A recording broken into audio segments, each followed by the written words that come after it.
Hey everybody, it's Tuesday, February 9th, 2021. Thank you for joining me. Let's go ahead and get into some information today regarding the job losses. Now, I think jobs are going to continue to vanish at an extraordinary rate. But the scary part is a lot of people won't realize what's happening because they're going to look at the phony and flawed unemployment number that's put out by the powers that be, the manipulators. And a lot of people won't realize what's happening.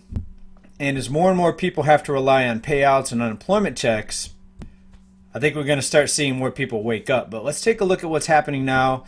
In our previous report, we talked about the job numbers. And that was this report right here, the phony economy is being exposed.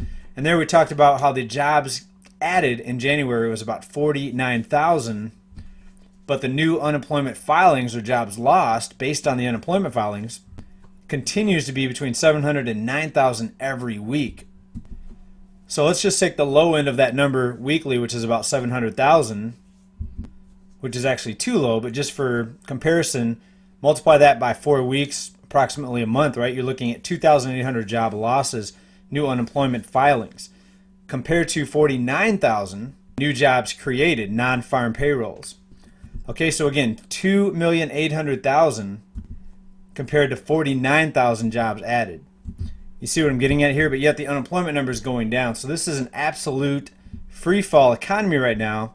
And yes, they can keep it hidden for a while with the stimulus checks, with extra unemployment payouts, all of the rescue programs where people can't pay their utilities, so they're letting them skate by. They're not counting late fees, mortgages, rents, right? People not paying the rents and to the tune of 10, 20, 30 million people, some estimates.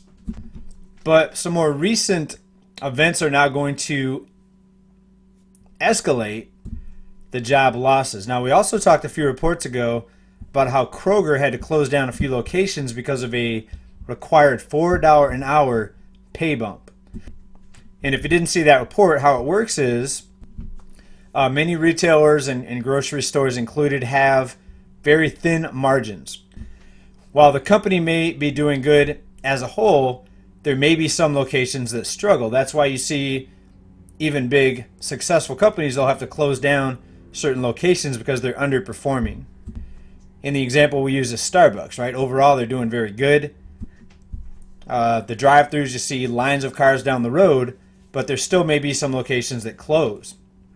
All right, so what happened when Kroger was required to give their quote-unquote heroes, frontline workers, their grocery workers, a $4 raise? Well, they had to close certain locations that didn't have high enough profit margins to keep the doors open.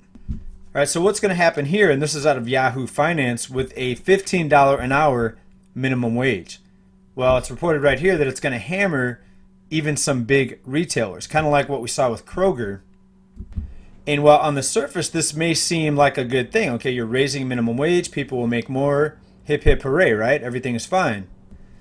Well, not so fast. There's going to be many retailers that will simply close their doors because if the profit margin is not enough to make it worth keeping the doors open, right? If the big bosses, the CEO are going to have to take a cut because of certain locations, those locations are going to be just eliminated. So it may end up costing more jobs and doing more harm than it actually helps. And the examples that it gives here, the dollar stores and Dollar General, Dollar Tree, most of them pay workers federal minimum wage, and they use cheaply sourced merchandise, and they do high volumes. They have a lot of sales because the prices are so low.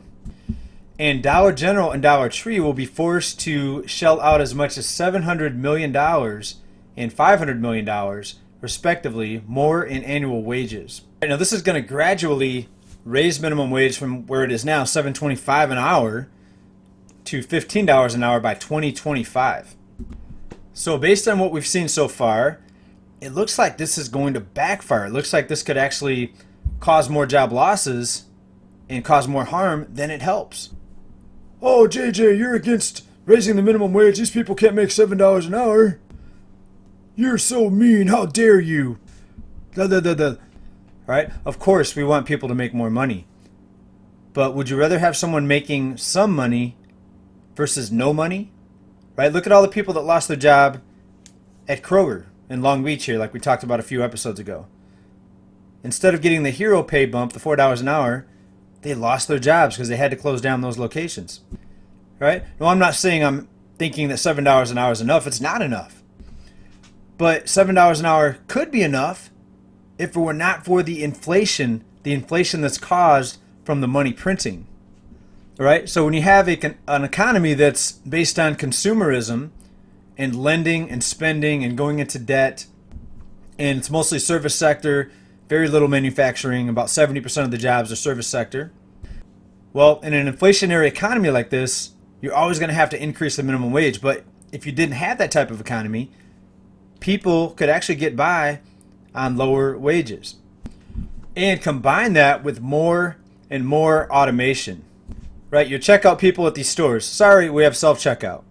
Your forklift drivers and order pickers, sorry, we have a robot that does that now. And guess what? The robot doesn't call in sick, right? And this robot forklift basically was highlighted in a recent article. Robotics company Fetch unveiled the latest robot to replace human forklift drivers in warehouses called Pallet Transport 1500. And the company even tweeted this out. Our new autonomous warehouse robot is designed to replace forklifts, which are involved in about 100,000 accidents each year. So to replace forklifts, aka replace the humans operating the forklifts. And we'll see how this goes. Will there be less than 100,000 accidents each year? We'll have to see. But it's not looking so good with this economy. Bleeding jobs. Several forces are going to cause jobs to continue to go away, to disappear, to vanish. We've got the automation. We've got the higher minimum wage. Stay prepared. It doesn't look like there's an easy way out of this. I wish I had better news for you, but you let me know what you think. Do you agree?